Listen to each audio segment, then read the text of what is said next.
Welcome to the Restricted Handling Daily Intel Brief. This is what's been going on in Iran and the Middle East in the past 24 hours. The lead today is the U.S.-Iran deal track. President Donald Trump is reportedly asking for major changes to the draft U.S.-Iran Memorandum of Understanding.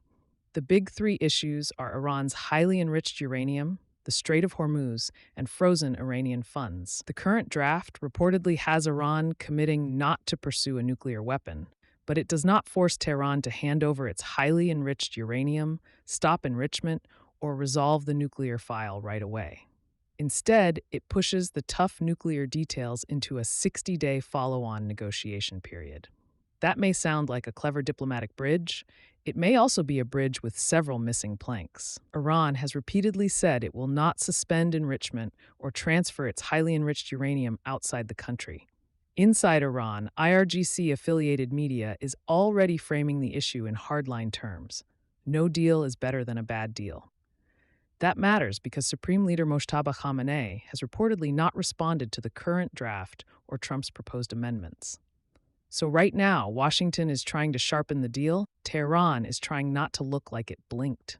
And the IRGC is standing there like the bouncer at the club, deciding who gets through the rope.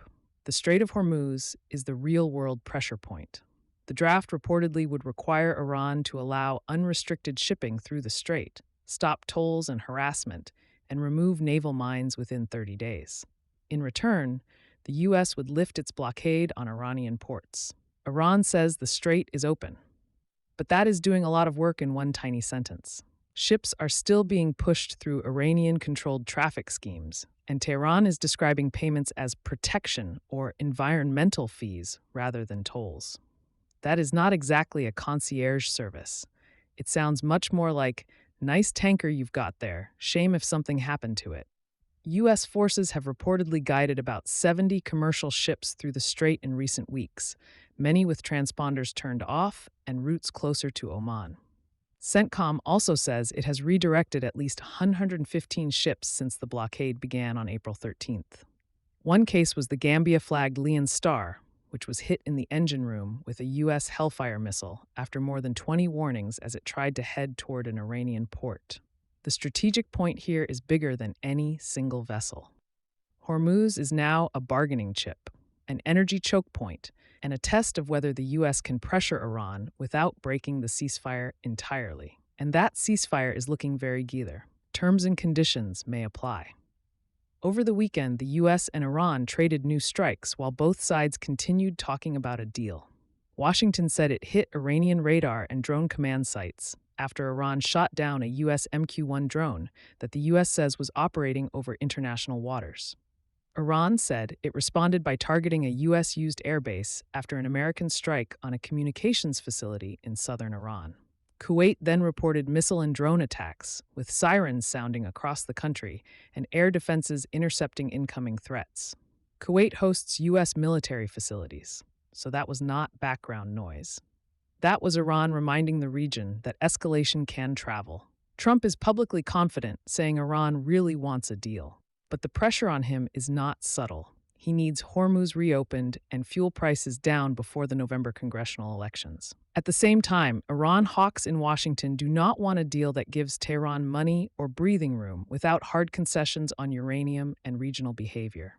Oil markets are watching all of this like it is the final episode of a prestige drama. Brent moved above $93 a barrel, and U.S. crude pushed toward $90 after the strike exchange and the latest Lebanon escalation. The concern is not only fuel prices. The Gulf also matters for chemical fertilizer supply, which means prolonged disruption can eventually show up in food security conversations too. Lebanon is now one of the main obstacles to a U.S.-Iran settlement. Iran's foreign ministry spokesperson, Esmail Baghai, said a ceasefire in Lebanon remains an essential condition for any deal with Washington. That means Tehran is tying the future of Hormuz and the nuclear track to what Israel does against Hezbollah. And Israel is not exactly tapping the brakes. Prime Minister Benjamin Netanyahu has ordered the IDF to expand ground operations in Lebanon. Israeli forces seized Beaufort Castle and the surrounding ridge, a commanding position about 9 miles from Israel and across the Litani River. Israel held that site after the 1982 Lebanon War and left it in 2000, so this is not just a hill with a nice view. It is loaded with history, symbolism, and political weight. Netanyahu says Israel will deepen and expand its hold in areas previously controlled by Hezbollah. Defense Minister Israel Katz says Israeli forces will retain Beaufort as part of a security zone. Hezbollah, for its part, has continued attacks into northern Israel and is showing that even under pressure, it can impose costs. Washington is trying to slow the Lebanon spiral. Secretary of State Marco Rubio has spoken with Lebanese President Joseph Aoun and Netanyahu about a gradual de-escalation plan. The basic idea is that Hezbollah stops all attacks on Israel, and Israel refrains from escalation in Beirut. That sounds simple. It is not. Lebanese Parliament Speaker Nabi Berri, a Hezbollah ally, said he could guarantee Hezbollah's commitment, but put the burden on Israel to stop shooting first. Netanyahu then ordered strikes on Hezbollah-controlled Dahiya in Beirut's southern suburbs, after accusing Hezbollah of repeated ceasefire violations. France has called for an emergency UN Security Council meeting, and European leaders are condemning Israel's expanding operation. The diplomatic track is still alive, but it is jogging behind events with one shoe untied. Trump is also trying to attach Arab-Israeli normalization to the Iran deal, and that is landing awkwardly in the Gulf. He reportedly told Saudi Arabia, Qatar, Pakistan, and Turkey that joining the Abraham Accords should be mandatory as part of a broader settlement. He later said Saudi Arabia, Qatar, Kuwait, and others owe it to Washington. Gulf leaders are unlikely to love that framing. These states have absorbed Iranian pressure during the war, including major drone and missile attacks on the UAE, and many now appear more skeptical of both U.S. security guarantees and Israeli restraint. Saudi Arabia still wants a pathway toward a Palestinian state before normalization. Qatar has no plans to join the accords. Kuwait has long opposed normalization. So the U.S. may want a grand regional bargain, but the regional mood is saying, read the room. Inside Iran, there are also signs of pressure worth watching carefully. Anti-regime media claimed President Masoud Pezeshkian submitted a resignation letter after warning that the IRGC had gained too much power. Iranian state media denied it, and the report remains unverified. Still, it fits a broader pattern. The IRGC is not just a military actor. It is shaping negotiation politics, maritime coercion, internal security, and the regime's wartime narrative.